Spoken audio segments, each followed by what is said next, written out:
Obrigada, Sr. Presidente. Boa noite a todos novamente. A prestação de contas anual do município é um momento importante para a vivência municipal e não podemos encará-lo apenas como um conjunto de obrigações legais, mas também como um reflexo de um conjunto de opções que são tomadas ao longo do ano. Pela parte do Partido Socialista, não vimos aqui colocar questões em termos de rigor contabilístico, porque queremos que ele existe, mas sim questionar opções, resultados e execução do orçamento previsto. Não há dúvida de que um orçamento é um exercício previsional de receita e despesa, no entanto, existem fenómenos que se repetem. Naquilo que diz respeito, por exemplo, à receita de capital.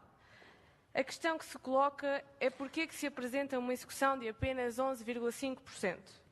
À semelhança do ano anterior, que se apresentava igualmente uma execução muito baixa, a receita de capital, de apenas 2%, volta a não cobrir a despesa de capital de forma muito expressiva.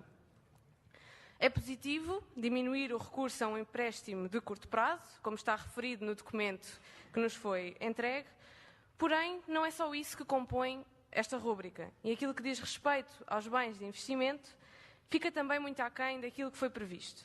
Aliás, tem sido recorrente, ano após ano, a execução relativa à venda de bens de investimento ficar muito longe da dotação inicial.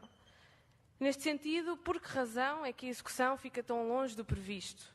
Ou então, por que razão se insiste, ano após ano, em empolar esta rúbrica, se se conhece à partida que nem de perto nem de longe será atingida esta dotação? Por outro lado, quanto a receitas correntes, a variação absoluta entre 2014 e 2015 supera os 14 milhões de euros, o que corresponde quase na totalidade à variação também da despesa corrente. É inevitável assinalar o aumento entre 10% a 20% relativamente a 2014 ao nível da cobrança de impostos diretos, indiretos e outras taxas. Nestes dois últimos, a execução é novamente substancialmente superior à orçamentada. Naquilo que à despesa diz respeito, há um dado particularmente relevante, uma vez que corresponde a cerca de 3 milhões de despesa anual do município. Os encargos com locação de edifícios aumentaram mais de 500% entre 2014 e 2015. Por que razão sucede esta variação e a que locações corresponde? Ainda relativamente à despesa, quanto aos custos por funções, há algo que nos preocupa. Os custos com funções gerais e económicas em conjunto aumentaram cerca de 17 milhões de euros, enquanto os custos com funções sociais diminuem cerca de 4 milhões de euros. Certamente que não diminui porque existam menos necessidades de apoio social no concelho. A fragilidade social é ainda bem evidente e as funções sociais são hoje mais do que nunca fundamentais para reconduzirmos o concelho rumo a mais e melhores condições de vida para todos os municípios.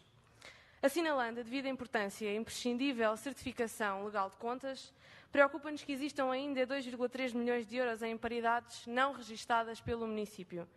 Do nosso ponto de vista, é igualmente relevante a questão que diz respeito aos montantes de capital próprio e saldos em aberto com o município das empresas municipais e que nos oferecem um impacto de cerca de 2 milhões de euros negativos. Desta forma, estes dois pontos não contribuem para uma interpretação fidedigna de alguns dos pontos destes documentos. É quando passamos a análise para as contas do universo das empresas municipais que outras preocupações surgem.